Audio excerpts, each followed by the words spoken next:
Hey you guys, what's up? It's Yogs back online, back for another stream today. It's Sunday, February 25th. Welcome everyone to Ye Old Gaming Show.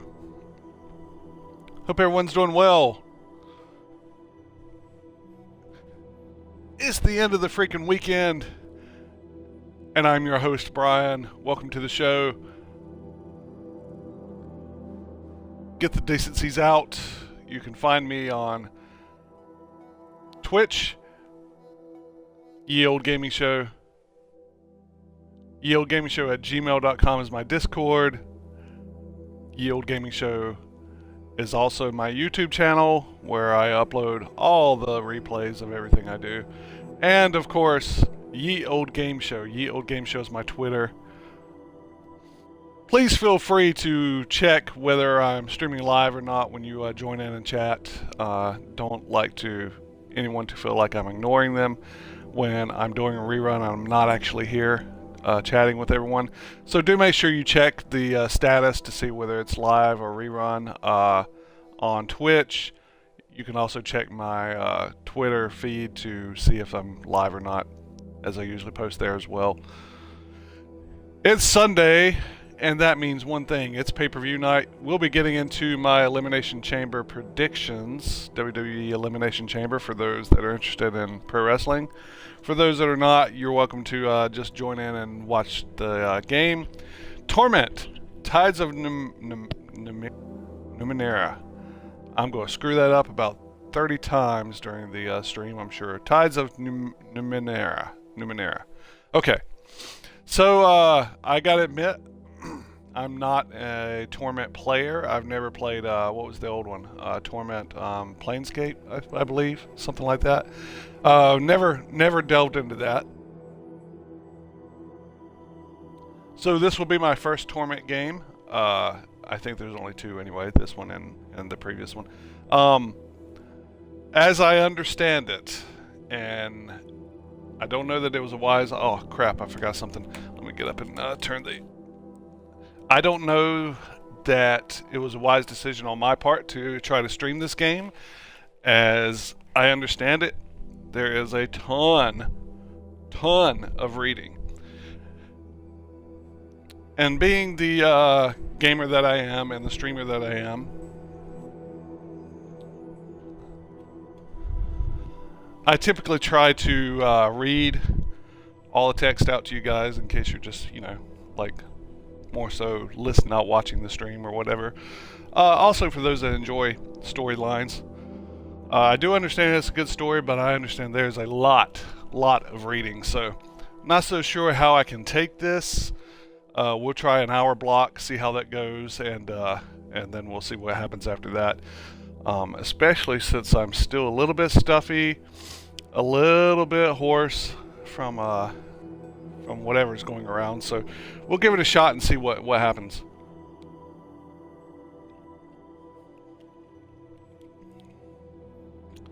And once we're in a fair way, we'll go through the Elimination Chamber predictions. Ladies and gentlemen, welcome to the stream. Let's get going. Alright, start.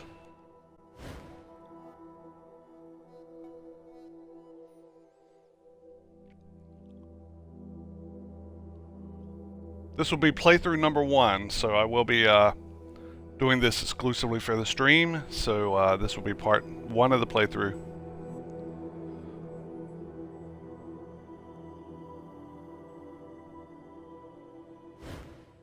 Electrical Skateboard, thanks for joining in. I see you in the viewing area.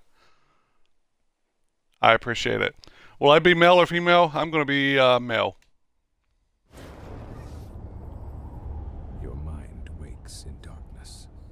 Aching cold sets into an unfamiliar body.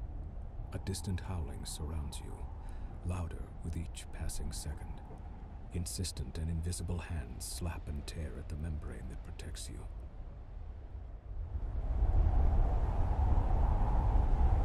And right off the bat, I see the Twitch stream GUI is going to overlay the button presses I need to do. So hopefully A works here. Let's try it. The first emotion is an involuntary and formless panic.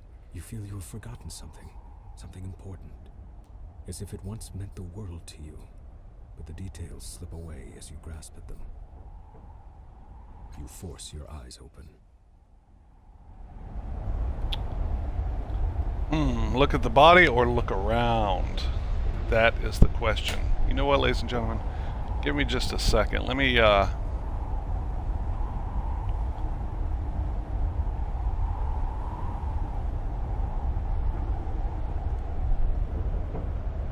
see if I can pull the stream up on another device.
This will be just a second. I'm going to download the Twitch on the iPad so I can sign in there and see a little better the buttons that the Twitch dashboard is going to overlay. So let me get this downloaded. Just a second, ladies and gentlemen.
Alright, there we go. Thronezilla, welcome. Welcome to Yield Gaming Show. Thanks for dropping in. Okay. So what I typically like to do is during the playthrough, if you guys are chatting, I like to open the voting up or suggestions for what I should do for my choices, and let you guys kind of decide my fate. So if any of you chime in and want to play the game from that aspect during the chat, feel free to rhyme in with your suggestions, and I'll pick them for you. But right now, since no one's chatting, we're gonna go with we're gonna look at this body. The body is... Wait, you are wearing a form-fitting suit of some dark material. You recall that you were wearing something much more elaborate a short time ago. You have smooth, light brown skin, 5 fingers on each hand, 5 toes on each foot. Good muscles, strong but not bulky, and slim hips. Your palms are soft, as if they have not done much labor, but scars and burns on the hands and wrists suggest that you haven't always been careful. Why can't you remember this? Why can't we remember this? I don't know. Without warning, the cocoon that surrounds you shreds and tears away. You are falling. Above you, a small moon is slowly collapsing in on itself. The world is many kilometers below you.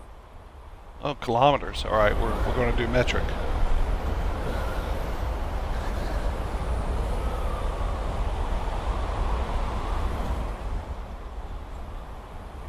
Okay, look at the horizon, flatten out to catch the wind, try to judge how far it is to the ground, or dive to the ground.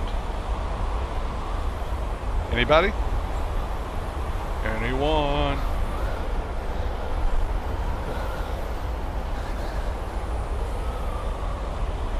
Alright, I'm gonna say flatten out to catch the wind. Instinctively, you spread your arms and legs, and they respond sluggishly. You stop tumbling head over heels. Though you were still spinning laterally, that motion has calmed as well, and you have space to assess your situation, and perhaps to understand the predicament and the body in which you find yourself. Below you, you see a large landmass. A massive ocean dominates the rest of the visible globe, dotted here and there with island chains. Small moons, unusual structures, and strange machines rush past you in glittering profusion as you plummet toward the ground. Alrighty, we're going to study the world. You see that this appears to be a huge megacontinent, the only land of any size on this side of the world at least. Great inland seas and lakes dot the land, and curiously, regular mountain ranges march up and down and across. You are falling toward what looks to be a great bay, a sprawling city perched on its shore just to the north. Further to the north and east, you see a broad plain scattered with curious structures, visible even from this height. The northeastern portion of this land looks to be a desert, a strange blue dot like an eye in its exact center. It seems to hold a city in its watery grasp. To its west is a ring of huge mountains, surmounted by enormous carved peaks spewing magma into a central catch basin. What concerns you most right now is the bay below you. It's coming at you quickly. Alright, try to slow the descent even more, try to remember what happened, give up and dive. I'll give everyone a few moments to chime in before I pick my personal answer. Anyone, type 1, 2, or 3 for your choice. First come, first serve right now.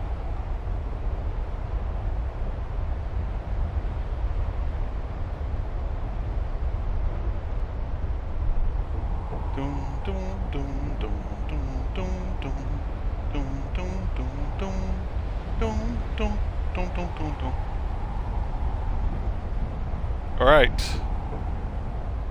I'm going with try to slow the descent even more. It's fruitless. You've reached a velocity that could, without irony, best be named terminal. You spread your arms and legs and try to catch a draft, and it looks like you'll hit the bay that's rushing toward you, unless you hit the building in its littered waters. A strange web of colors surrounds you, thrown by a figure standing on the balcony of the structure, but it is effective only at slowing your fall. Well, that's the most important part, I think. You strike the building hard enough to crack its crystalline structure, and you hear one of the engines that supports it protest and howl, and the agony of the crash overcomes you. And then...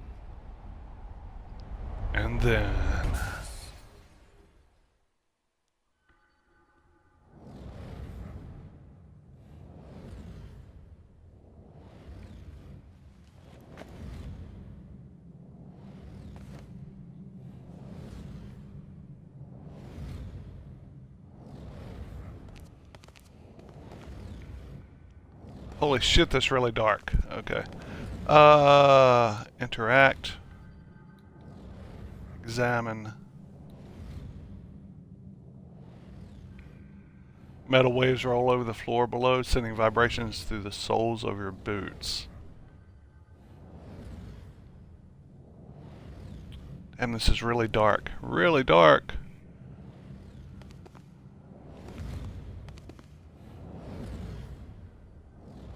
Interact. Alright, here we go with some reading. Jumbled thoughts cloud your head as you study the empty bowl before you. Drops of liquid fall from the ceiling, splattering on the ground next to the bowl. The light from every drop is reflected in the bowl's rounded hollow, as if it hungers for that light and needs to be filled. Yet the bowl remains dry. Another drop falls from the ceiling and splashes across the pylons, wasted. Okay. Do we want to use my might and carefully move the bowl beneath the liquid? Do we want to examine the bowl, or do we want to leave the bowl alone? Your choice. Yogg's community. While I get a sip of drink. By the way, I am vaping on today the Vaporesso Revenger X. Excellent mod. Excellent mod. It's like a 18650 battery mod with a, what kind of tank do I have on there? I think it's just the Vaporesso NRG tank. And the juice is milk, M-Y-L-K, melon. Milk melon. It's kind of a little bit like a honeydew melon. I'll wait to see if anyone's going to give me some guidance with the answers. I'm gonna mute this for a second so you guys don't hear the.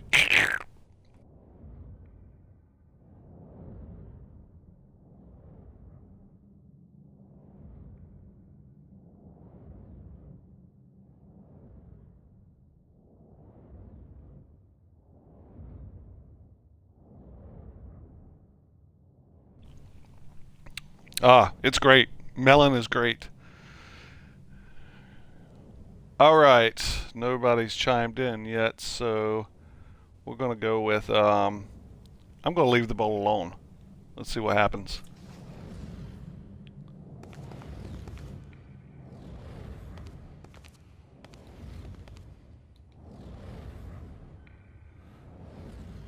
Oh, that's cool. I didn't see that before. The waves. Okay.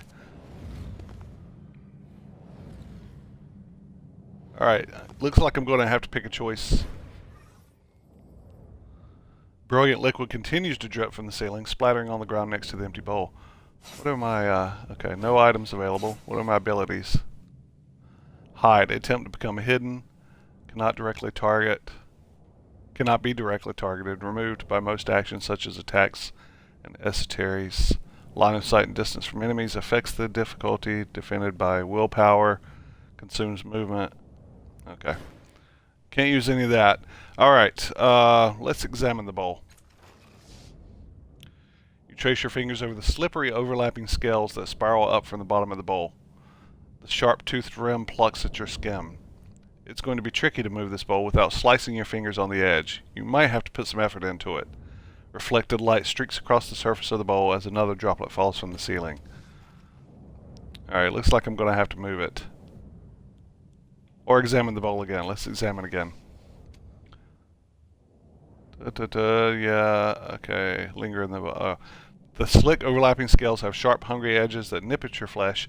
Each shining drop of light from the unseen ceiling seems to linger in the bowl's polished depths. One more time. Just see if it says something different. No. Okay. Using our might, which I guess is the 5 over there. It hasn't really described it yet, but I'm guessing that's the 5 statistic. Alright, carefully move the bowl beneath the liquid. Let's do it. You've encountered your first task. You have 3 stat pools. Might, speed, and intellect. Might being orange, speed being yellow, and intellect being purple. That you can spend to increase your chance of success. This is called using effort. Interesting. Okay. Continue. To more easily move the bowl in front of you, use left stick to spend might for a higher level of effort. Don't worry if you fail this task. In Torment, failure often results in interesting outcomes. Continue. Okay. Oh, okay. I see the percentage chance going up there. What do the details say? Base difficulty is 45. I've thoroughly investigated the bowl, which gave me 15% chance extra. That's cool. So, total cost 0 might. 60% chance. Let's knock that up to 80 and use 1 might. Confirm. Success. You carefully take hold of the bowl, avoiding the teeth on the serrated rim. With a deep breath, you move it over the glowing pool of fallen light.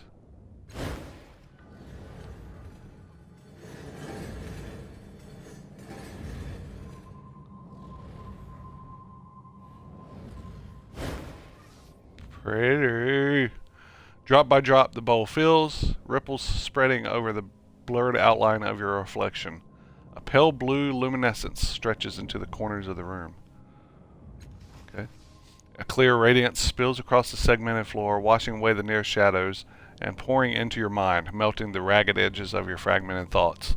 You are not whole, not yet, but you have begun to heal from the damage done in your long fall. A voice calls out from somewhere high above, beyond the reaches of the spreading light. Hello, are you still alive down there? We're up here. Build a path up to us and be careful.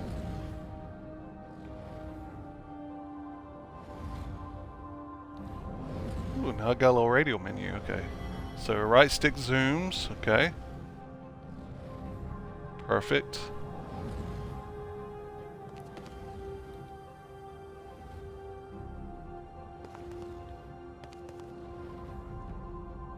Let's interact with it again. The rippling surface of the bowl shines with its own light. Overturn the bowl or leave the bowl alone.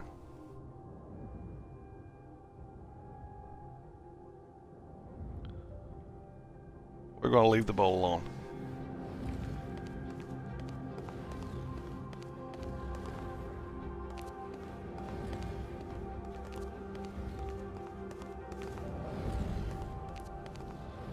Alright, interact. As soon as you touch the orb, a memory floods your mind. You stand in front of a rusted door. The air is humid and dank. You've had a moment's respite from this waterlogged hell. A bubble of stale air, your resting point. You breathed water before, and you've lived decades beneath the waves, but this body's an air breather, and the constant pressure has been crushing you ever so subtly. Worse, your companion's mind seems to be wandering from the task at hand. He's a genius with machines, as you well know, but now he seems distracted.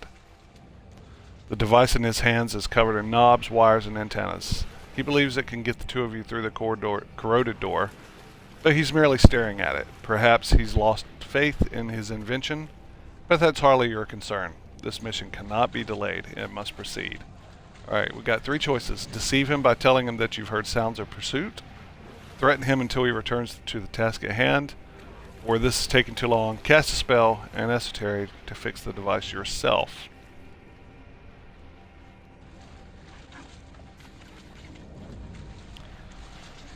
My choice is going to be to deceive him by telling him that I've heard sounds of pursuit.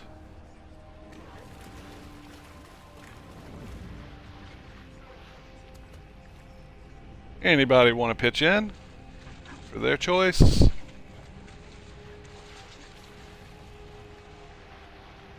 Give you a moment. 5, 4, 3, 2, 1.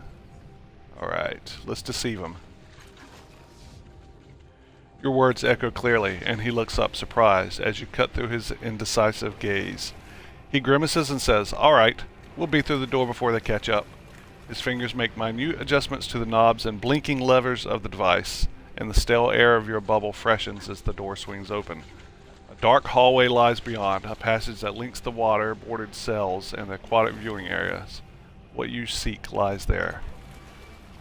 Moments later, you're underwater again, your hands closing around a strange yet familiar artifact. You need it to complete something. It hovers above a pedestal rotating in the dark water. Electric current runs through your fingers as your hand crosses the vertical plane of the pedestal. An iridescent field coalesces so fast that the wave of pressure dazes you for a moment. The rising pulse of a sonar alarm ripples through the water. Okay. The guards won't be far behind. Alright, 3 more choices. Run. You can come back for it. They won't be able to protect it forever. Disable the sonar pulse, or use a device to stop them. One of the ciphers in your belt. Alright, my personal choice is going to be run. I can come back for it.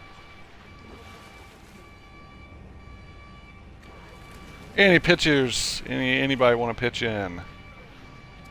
Just type 1, 2, or 3, and I'll follow your orders.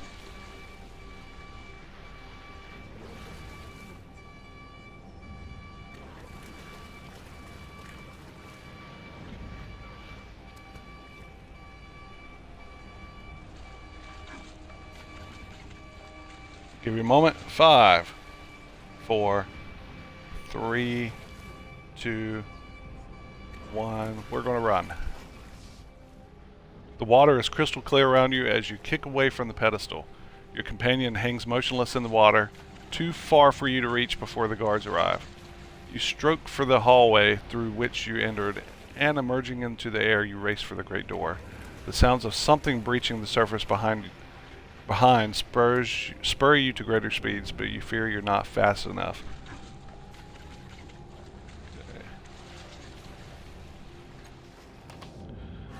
The memory begins to fade, as if you were drawn backward through a tunnel, and you hear more pylons rising from the pit. Something is wrong. The vents within the orb have settled into that gap in your mind, but the edges of it are rough, as though the memory itself is not truly yours. There is something else, a gust of sour air pulling at you, like a predator inhaling the scent of its prey at the far end of a dark, whispering field.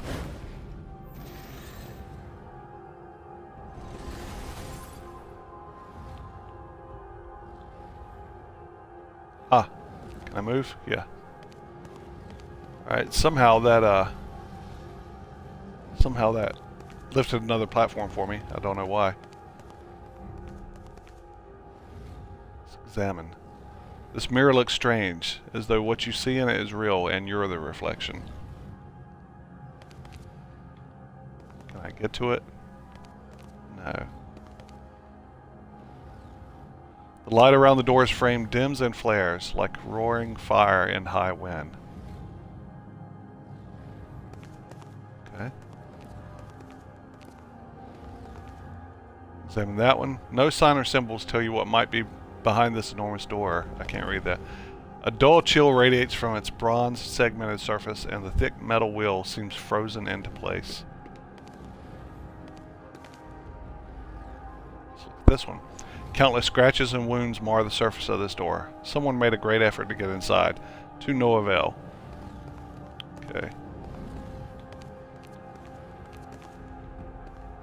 Examine. Is that orb the only thing I can interact with? I think so. You stand beside a woman on a verdant crag. Beneath the two of you is a broad plateau towering above the overgrowth far below. Strange machines have been built into the cliffside, presumably for reconnaissance or defense. A metallic disc gleams from the center of the plateau. You're self-aware. Humanoid machines drill into the base of the cliffs below. If you were looking for a sanctuary, and you were, desperately, this seems like the right place. I don't know about this, the woman says, her voice flat and neutral. Her face is turned away from you. What makes this place any more secure than the other ones we found? Alright, 3 choices, so I can draw our attention to the hidden details that your more experienced eye can clearly see, use my charm to persuade her of the merits of the site and to remind her of the time constraints, or convince her with the wisdom of your superior intellect. I'm going to choose to charm her because I think I could do it.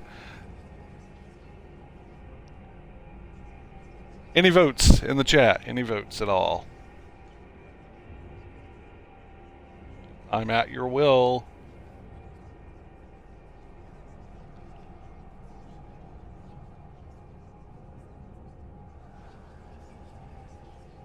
Five, 4, 3, 2, 1. Use your charm to persuade her. Here we go. A cloud passes over the sun as you engage her in spirited, friendly debate, pointing out the footprint of a prior world civilization whose power remains untapped. After a few minutes, she laughs, raising her hand in mock surrender. Stop! Stop! Your servitors are down there. You've already chosen this as the site, haven't you? She waits for your affirmation and says, Alright, I'm convinced. The two of you sketch your plans for the sanctuary, drawing schematics and architectural diagrams. Then you descend onto the plateau to examine the open ground. The woman suggests having one of the servitors build a shelter for your time here. You try to draw one of the constructs away from its task, but it doesn't respond to your voice. When you lay a hand on its shoulder to reinforce your command, it whirls and strikes you across the face with inhuman speed. It turns back to its task, ignoring you. Your companion helps you rise, laughter in her eye. It seems your construct has other ideas. What's the matter with it? Alright, 3 choices. Use the... I'm going to screw up this word again. Use the Numenera. Why is that so fucking hard to say? Use the Numenera integrated into the construct's body to overwhelm the behavior malfunction. Examine the construct for mechanical faults, or look for a deeper solution. Perhaps it's an effect of the metallic disc itself. Choices, everyone. I'm going to pick number 1.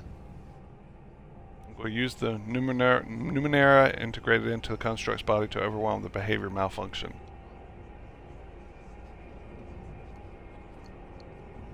But I'm open for suggestions. Anyone?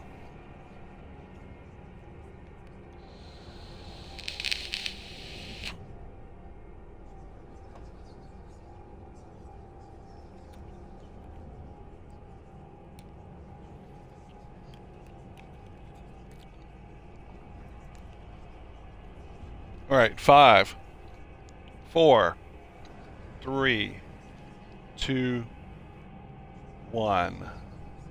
0. Okay, I'm going to use the Numenera integrated into the construct's body to overwhelm the behavior malfunction. A mist falls onto the plateau as you activate the time-scarred artifacts fastened to the construct's behavioral core with a sub-vocalized command. Fuck these words, I gotta read. With an abrupt clack and a pulse of pleasant warmth, the devices purge the air, and 7 copper-banded spheres drop out of an evenly spaced rifts in the air. Ignoring this common side effect, you give new orders to the malfunctioning construct in a firm, clear voice. Acknowledged. It obediently trundles to the site of your new shelter. The image freezes, blocked by jagged blocks. You stagger, clutching your head, reclaiming your memories. Hurts. And once more, there's something else. Hairs lift one by one on the back of your neck. Something beyond this room can sense what you are doing and is hunting you. I don't like being hunted. What's up with that?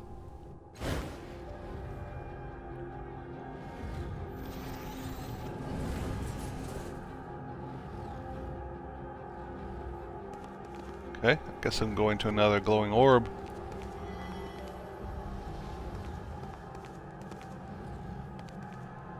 Interact. A vision of a city springs up around you, your city, in flames and under attack.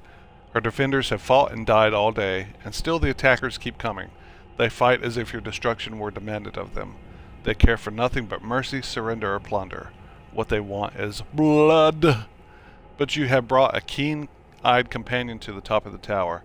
She has seen the way to stop the invaders. You need to get her to safety, and you need to rally your defenders. But even as you turn towards the door of the tower, 2 of the attackers descend from a hovering machine. You don't have time to strike at them before they land.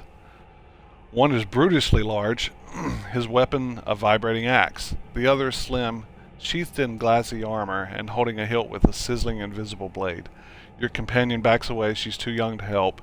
Your enemies advance, single file, confined by their parapet. Alright, choices.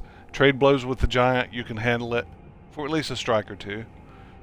Or, number 2, duck under the giant's swing and attack before he can strike. Or number 3, fight defensively and figure out who presents the greater threat. I'm going to fight my choice is to fight defensively and figure out who presents the greater threat. Guys, in the chat, ladies and gentlemen, it is your choice. 1, 2, or 3. Feel free to type it in the chat if you want to interact. If not, I'll pick my default choice.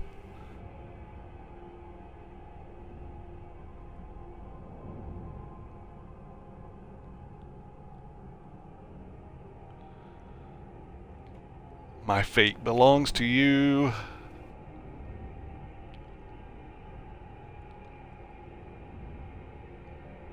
Five, 4, 3, 2, and 1. I'm going to fight defensively and figure out who presents the greater threat.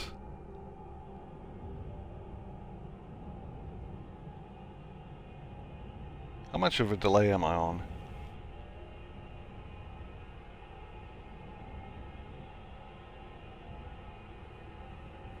Okay. I'm trying to allow time, at least time for the delay as well, for people to reply. Alright, fight defensively and figure out who presents a greater threat. That's what we're going for.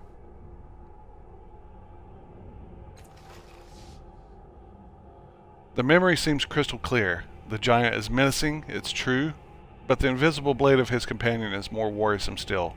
The energy field that flickers and wavers around it suggests that she can carve matter at the molecular level, tearing pieces of her target into nothingness. If you're to save yourself, your best bet is to tackle her first. She's stuck behind the giant, waiting her turn to attack you, unable to bring her weapon to bear until he's out of the way. Okay. But it's clear she expects him to handle you, and her eyes rove behind you, her focus on your ward. She's certainly not expecting you to dive between the giant's legs and come up inside her guard. She can't bring her blade to bear in time, and you drive your dagger up under her chin. Nasty. You catch her before the deadly blade drops onto you and spin her around. The weapon slashes into the giant and he topples, bisected. Yeah, I'm a badass. The immediate threat ended, you focus on finding a way back to your allies. You open the tower door and rush down the stairs. The door at the base of the stairs is slightly cracked, opening just a bit into the hall, and you hear more of the enemy soldiers beyond. Alright, we have choices. Hurl yourself against the door and knock them to the ground. Crack the door open to sneak past them, or charge through them, counting on your defenses to protect you. My default choice is going to be charge through them, counting on my defenses, since my defenses worked pretty well last time. Again, turning it over to the chat. 1, 2, or 3, type your response if you want to.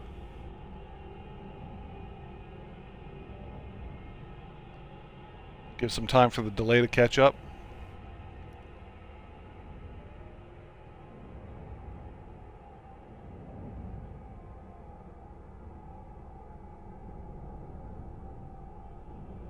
Five, 4, 3, 2, 1.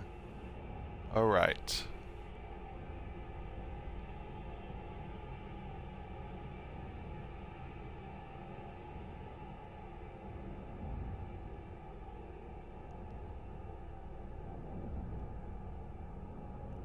Okay, charge through them, counting on your defenses to protect you.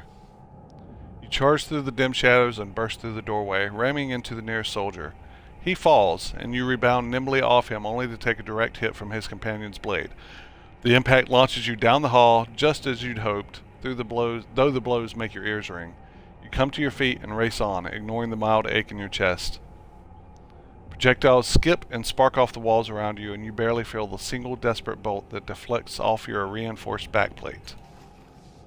The memory begins to fade, and you find yourself back in your own body. Your temples throb with the racing force of your heartbeat, and the reclaimed memories blaze within you, like a bonfire on a mountain peak, visible to every predator for kilometers around. A tremor rocks the floor beneath you, as though a massive fist has struck the room itself. Swaying on your feet, you see frantic movement within the borders of a mirror at the edge of the room.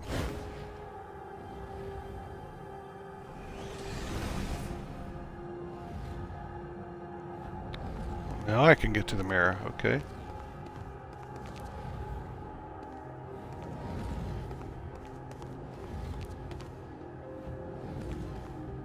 Let's interact.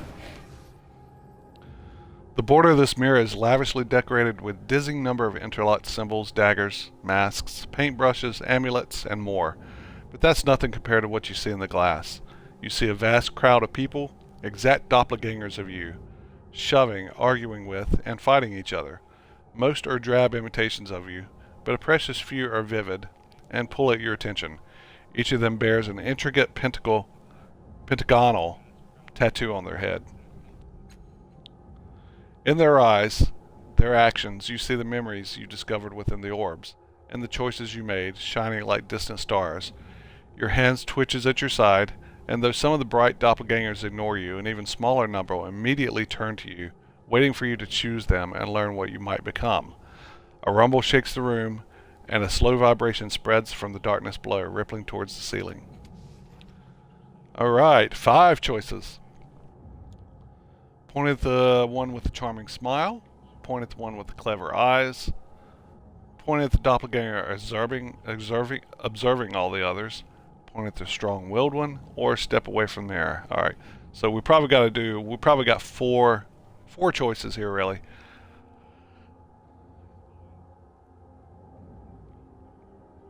stepping away is probably just going to let me walk elsewhere in the room, and there's nothing else I can do. I, pending no one chimes in, am going to go with the strong-willed one. I will allow time for you guys to pick your choice. 1 through 4. Type it in the chat if you're game.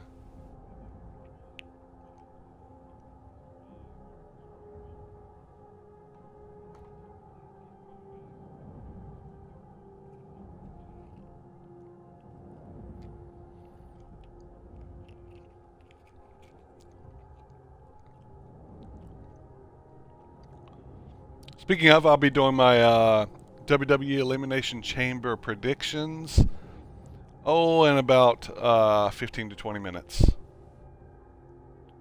For those that are interested. Okay, 5, 4, 3, 2, 1, 0. I'm going to point at the strong-willed doppelganger.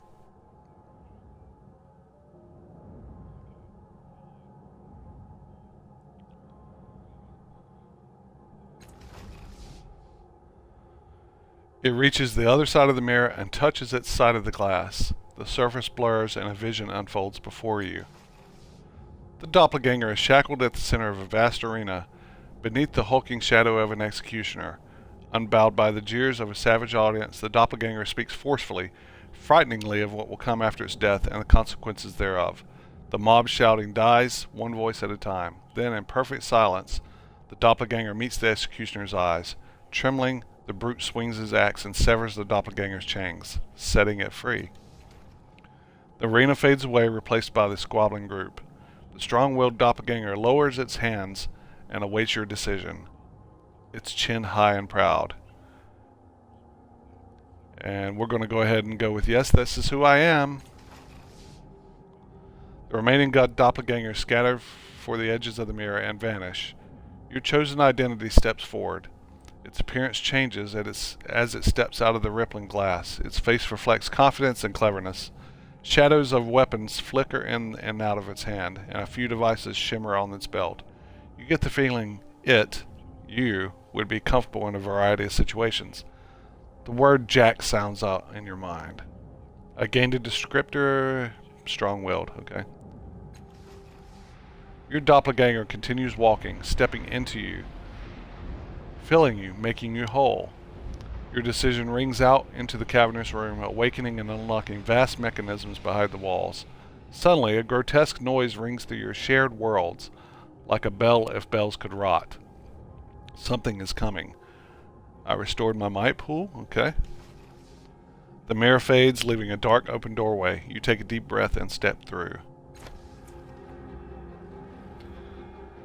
Okay, so all this was character creation. That's pretty cool. Your choices in the memories and mirror have begun to build your character, but now you have the opportunity to decide on a number of details. First, you can decide to change your type. Type defines the abilities and skills you will be able to acquire as you advance. Alright, so it chose for me a Jack. Jack, intrepid explorers and adventurers.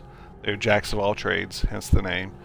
Although the world also harkens back to fables involving a wily, resourceful hero who always seems to be named Jack. Jacks are at their best when they combine weapons, armor, esoteries, ciphers, and a clever tongue. They are treasure hunters, grifters, scalds, rogues, and experts in a variety of fields. That sounds awesome to me. I like it. So I get 4 points to distribute to any pool. Plus 3 health at tier 1, plus 6 health at each later tier. Alright. Yeah, we're going to go with Jack.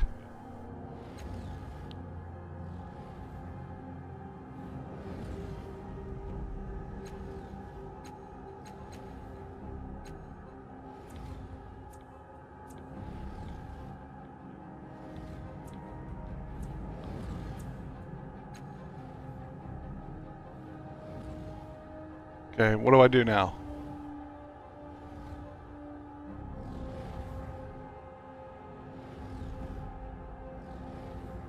Right trigger, I guess, to move on. Yeah, okay. Stat pools are the resources you use to apply effort or activate abilities. You can distribute points as you see fit. Glaives tend to favor might and or speed, while nanos favor intellect. Jacks usually benefit from a balanced set of points.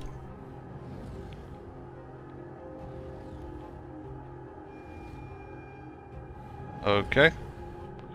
We're going to distribute these kind of randomly. We're going to put 1 into might. 3 points remaining. 1 into speed. And 1 into intellect. And then we'll do 2 in intellect. Intellect represents the character's mental prowess, willpower, and personality. Every 2 points, and intellect also increases willpower by 5%. Okay, perfect.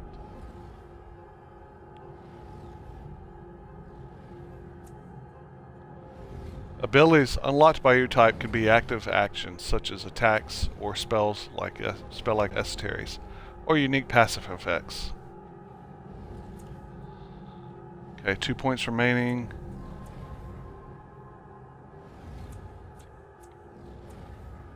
So there's 5 choices.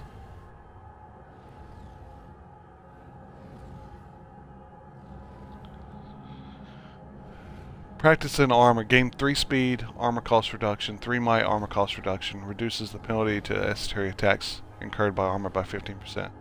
I like it. Let's do that.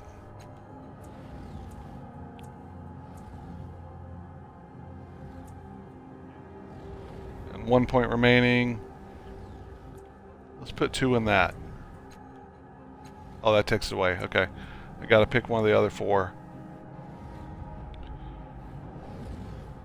Randomly is number 3, Sucker Punch. Attack that deals weapon damage plus 3. If the target has a negative fatal, dazed for 1 round. Okay.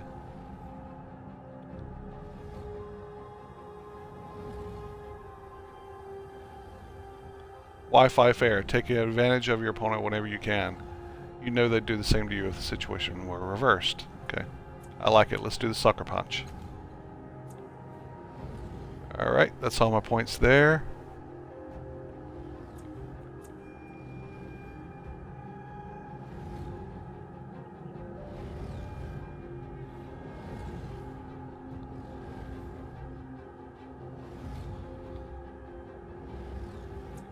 Okay, moving on. Character creation. Most skills increase your chance of success on specific kinds of actions and tasks, but some give other passive bonuses. Each skill starts at the novice level and can be increased to trained and specialized, granting greater bonuses. Descriptors often leave some skills at the 2 red dot inability level, meaning they inflict penalties.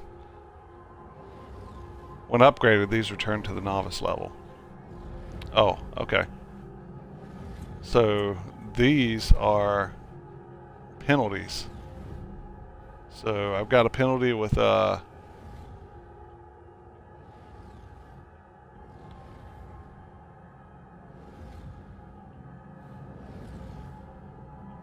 inability, which is what I'm at, confers a minus 15 penalty, minus 15% penalty. Okay, so I'm weak with heavy weapons, machinery, and perception. So that gives me a minus 15 ability on conversation options. Okay, I'm good with intimidation and concentration.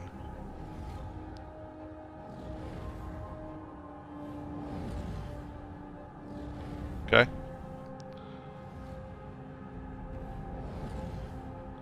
Choose an exploration skill.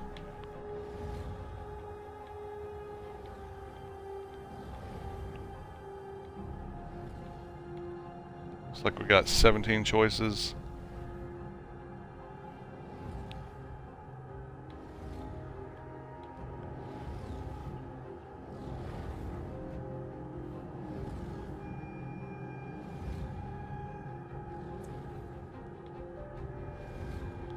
So if I choose that, does that knock it up one? Let's see.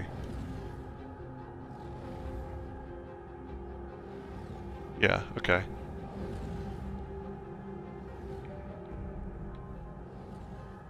How many can I choose?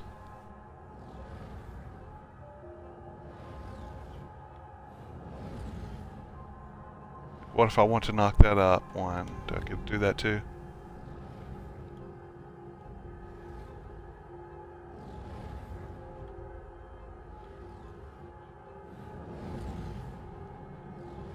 Okay, I only get to pick one, so I'll knock perception back up to novice. That's what I'll do.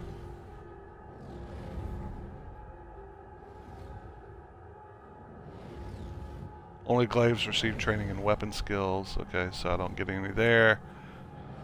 Although you chose your descriptor from among the many doppelgangers in the mirror, you now have the chance to view the specific bonuses and penalties it grants. You can also examine the effects of other descriptors and choose a new one if you wish. Continue.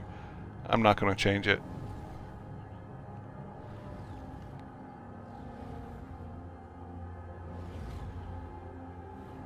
Are you sure you wish to proceed? This is your last chance to change the last cast-off's character type. Yeah, I'm good with that. Let's do it.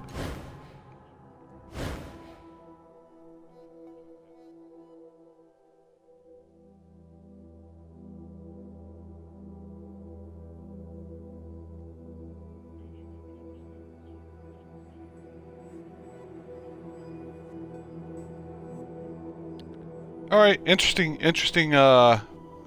game so far. We'll see how it plays out. I've heard the combat isn't the greatest in the world, so I'm reserving judgment until I try that.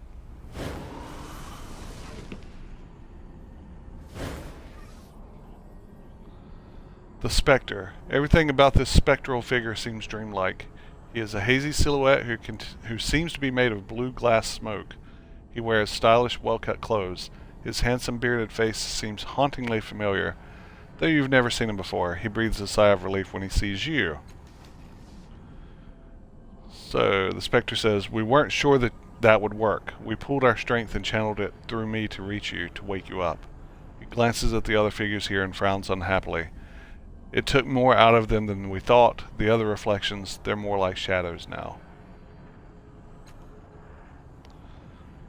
So, look, I'll bet you've got a lot of questions. The whole place is basically your mind. Your body's still out there in the real world, healing from that fall. You need to get out there and finish the process. It shouldn't be too hard. Alright, 6 choices. Before I met you, it felt like something was hunting me. Do you know what that was? You said I had to finish the process. What do you mean by that? Oh, oops. Who are these other people? You call them reflections. If this place is my mind, why don't I remember any of this? Any of you? Who are you? And how do you know all this? All that you're telling me. 6 choices, ladies and gentlemen. I will give you time to ring in the chat 1 through 6 to vote if you're interested. If not, I will pick number 5. I want to know who he is.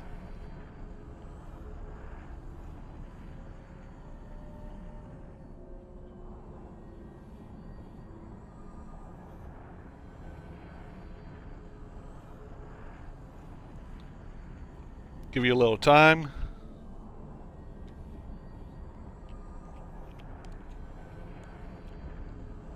Five, 4, 3, 2, 1, 0. It's locked. No votes. I'm going with who are you?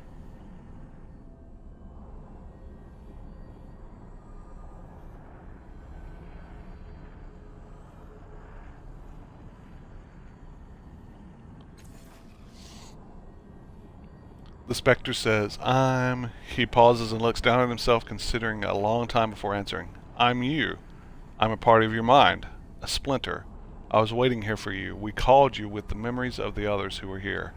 I don't know what happened next." Okay, 6 more choices. Before I met you, it felt like something was hunting me. All the same, you said I had to finish the process. Who are these other people? If this place is my mind, why don't I remember any of this? Can you tell me who you are again? And how do you know all of this that you're telling me? So again, 6 choices. By default, I'm going to go with if this place is my mind, why don't I remember any of this? Any of you? You guys want to chime in with a choice? I will follow your lead.